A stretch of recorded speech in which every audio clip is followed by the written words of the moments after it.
লোকের ফ্রিজে আমার কোনো জায়গা নেই। আমার মতো গরিবের শুটকির সাথে তোমার মানায় না। বড় লোকের ফ্রিজে তো ব্রয়লার মুরগি থাকে, তাদের কি আমাদের মতো খাঁটি প্রেম আছে?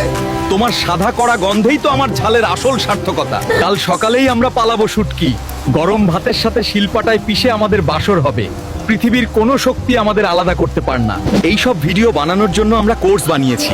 নিতে চাইলে আমাদের আইডিতে মেসেজ দিন, আর আপনারাও আমাদের মতো ভাইরাল হন। Ha ha ha ha!